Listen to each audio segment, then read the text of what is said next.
Man's attitude toward nature is today critically important, simply because we have now acquired a fateful power to alter and to destroy nature. While there are some celebrated, as well as underrepresented, women in science, technology, engineering, and math, I think it's important to examine their portrayal in the media.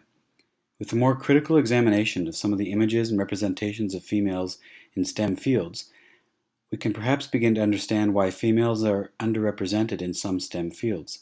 As well, I'd like to examine some of the resources that can help girls feel encouraged to pursue a career in STEM. While women receive over half of the bachelor's degrees awarded in the biological sciences, they receive far fewer in the computer sciences, engineering, physics, and math. Why is that?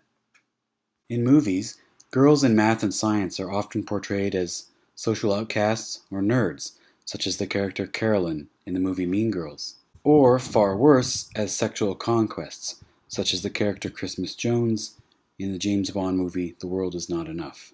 We need something to help young girls understand that science is for women too, and that's how this little gem was born. Science, it's a girl thing. It's a girl thing.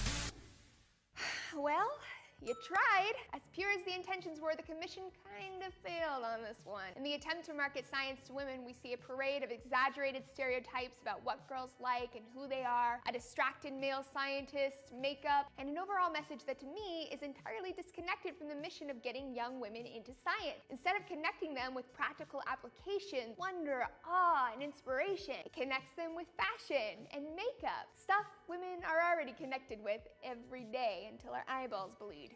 So why is it that females are outnumbered by men in many STEM fields? There are many theories. Men prevail by large numbers in engineering, physics, computer science. Does sex role stereotyping or patriarchy explain these choices? Or could it just be that in the pursuit of happiness, men and women take slightly different paths? When asked on a vocational preference test, how would you prefer to spend your time? More men than women say they would enjoy manipulating tools or taking part a machine.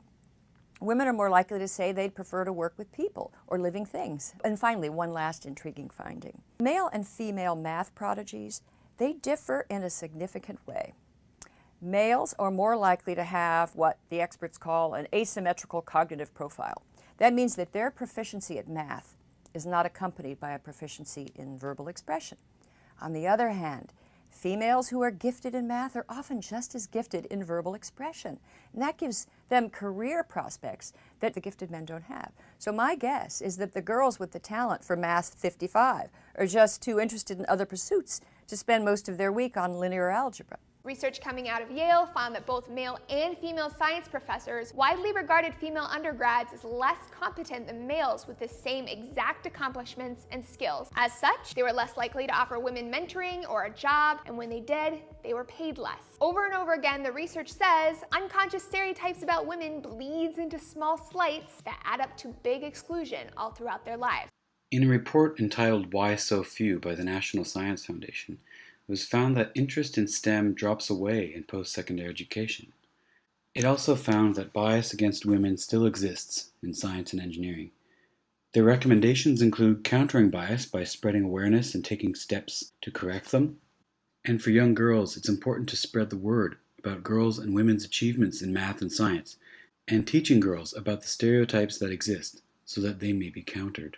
There are many educational and entertaining resources available for teachers wishing to spread the word about STEM, such as the illustrated Women in Science about female pioneers in science who changed the world, and YouTube channels like Discovery News and TED Ed, which often feature females in STEM. A paper by Mendrick and Moreau about the online representation of men and women in science concludes that we should work to create alternative feminist spaces online and use these to develop a critique of mass mainstream media which can be fed into and become mainstream.